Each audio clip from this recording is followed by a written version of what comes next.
Grace and peace to you, my friends. I have a short confession to make. I've, once in a while done the devotions that we call Stay With Us live, like I am right now. And after last week, I very honestly really came to enjoy that.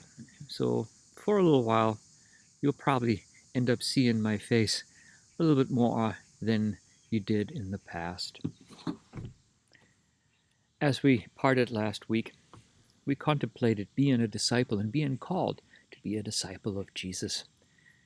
We thought about what that might cost and what it would mean for us, what we should do about this invitation by Jesus. Be with me, walk with me, be one of mine, follow me. Like St. Peter, we probably all said, well, Jesus, you know us and you know us inside and out, upside and down. Certainly you understand whom you're asking. Are you sure you didn't make a mistake?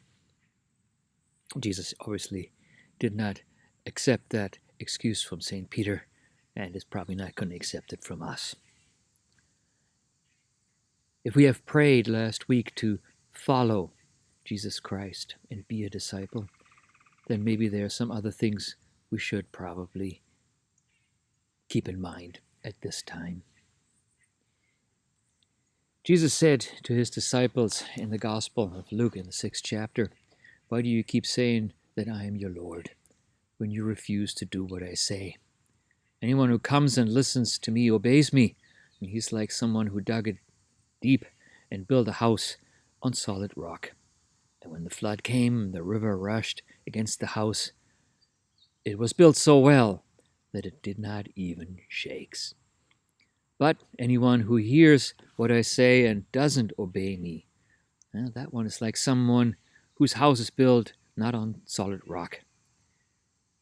As soon as the river rushed against that house, it was smashed to pieces." It's an invitation to think about what does it require of us to be disciples as we deepen our discipleship day by day to Jesus Christ. What might that entail? What might we have to lay down? What might we have to pay attention to? What might we have to pick up?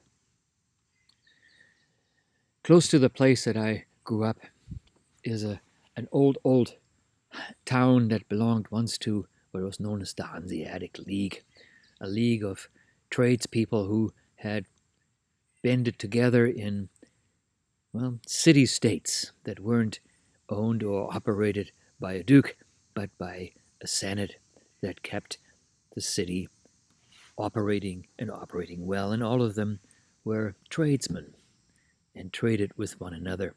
One of those cities was called Lübeck. Over the door and the cathedral in Lübeck is a famous poem, and I'm going to translate it here on the fly. It says, "I am the light, yet you don't see me. I am the way, yet you do not take me. I am the truth, yet you don't believe me. I am the life, you do not seek me. I am the kingdom, yet you do not ask of me. I am noble, yet you do not serve me. I am merciful, yet you do not trust me. I am almighty, yet you do not fear me. I am the teacher, and you do not follow.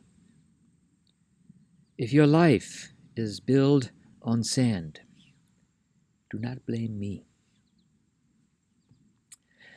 That's a strong set of verses to write over the entrance to a cathedral.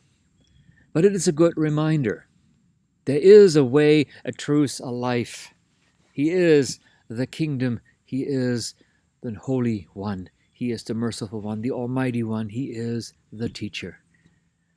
To call him all those things has consequence. If he is indeed the light, then we walk by his light. If he's indeed the way, then that is the way we must choose. If he is indeed the truth, then that is to be believed. If he's the life, it's what's to be thought. If he is the kingdom, then we should certainly bring all our requests to him speedily, trusting that he will do the good, the right, and the merciful to us. If he is indeed holy and noble, then he is worthy to be served. If he's merciful, it is good to trust him. If he's almighty, it is good to fear him. If he's teacher, it's good to follow.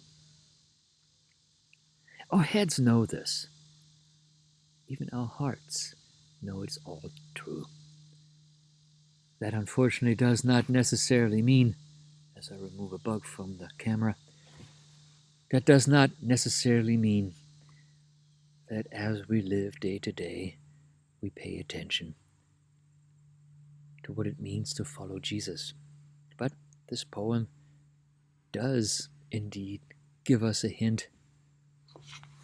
Maybe this week, as we step on into life, we can just work on the ones that we can remember. I am the light, I am the way, I am the truth, I am the life. If we can remember the others, that's good as well. And we can call them to mind in the morning, saying, Jesus, you're my light. Please help me walk by you today. Jesus, you're the way. Please help me take you to where I go. Jesus, you are the truth. Please help me believe you. Jesus, you're the life. Please help me seek you. That would be indeed a good prayer. Maybe if you need to shorten it, you could say, Jesus, you're the way, you're the light, the way, the truth, and the life. Help me be mindful of you and act accordingly in the days to come. That would be a good prayer.